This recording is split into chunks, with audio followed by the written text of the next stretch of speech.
আসসালামু আলাইকুম। ভূত অনলি চ্যানেলে সবাইকে স্বাগতম। আশা করি সবাই ভালো আছেন। পৃথিবীর অত্যাশ্চর্য সব অলৌকিক ঘটনা, অভিজ্ঞতা ও বিষয়বস্তু নিয়ে সাজানো আমাদের এই বিশেষ আয়োজন ভূত অনলি। ভূত অনলি চ্যানেলে প্যারানর্মাল সব বিষয় বা ঘটনা নিয়ে আমরা আলোচনা করে থাকি। আপনাদের জীবনে ঘটে যাওয়া বা অন্য কারো কাছ থেকে শোনা ঘটনা আমাদেরকে হোয়াটসঅ্যাপে মেসেজ করে পাঠাতে পারেন। আমাদের হোয়াটসঅ্যাপ নাম্বার হচ্ছে 01676943464।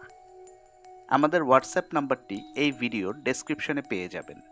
আমাদের চ্যানেলটিকে সাবস্ক্রাইব করুন আর নতুন নতুন ভিডিও পেতে বেল আইকনটি প্রেস করুন।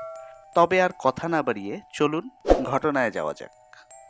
শ্রাবণের এক বৃষ্টি ভেজা সন্ধ্যায় ঝিনাইদহের এক প্রত্যন্ত গ্রামে নেমেছিল অদ্ভুত নিস্তব্ধতা। বয়স্ক মানুষজন বলতো এই গ্রামে নিশি নামের এক রহস্যময় সত্তার উপস্থিতি রয়েছে।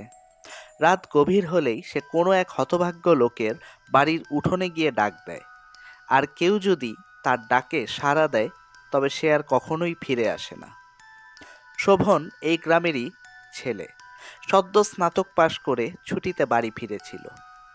সে শহুরে পড়াশোনা জানা সাহসী ছেলে। এসব কুসংস্কার সে একেবারেই বিশ্বাস করে না। বন্ধুদের সাথে আড্ডায় নিশির প্রসঙ্গ উঠলেই সে হেসে উড়িয়ে দিত। মজা করে বলতো, নিশি যদি সত্যিই থেকে থাকে তবে আমাকে ডাকে না কেন। একদিন রাতে খাওয়া দাওয়া শেষ করে শোভন বাড়ির উঠোনে বসে আকাশ দেখছিল। আচমকা দূর থেকে যেন এক নারীর মিষ্টি গলার ডাক শোনা গেল। শোভন চমকে উঠল।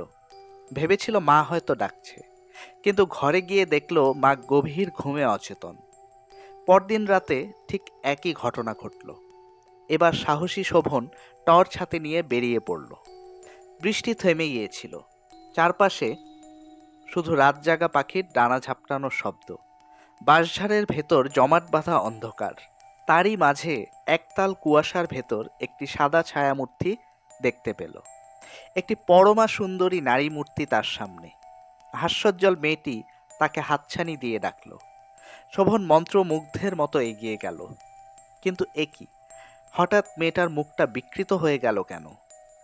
তার চোখ থেকে যেন রক্ত গড়িয়ে পড়ছে। তুমি কি আমার সঙ্গী হবে? বিকট গলায় বলল মেয়েটি।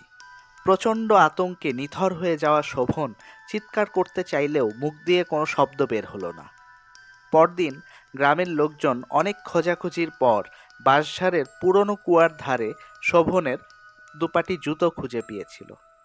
কিন্তু শোভন আর কখনোই ফিরে আসেনি। আজও সেই গ্রামে অন্ধকার রাতে কান পাতলে শোনা যায় নিশির ডাক, কিন্তু সাহস করে কেউই আর তার উত্তর দেয় না।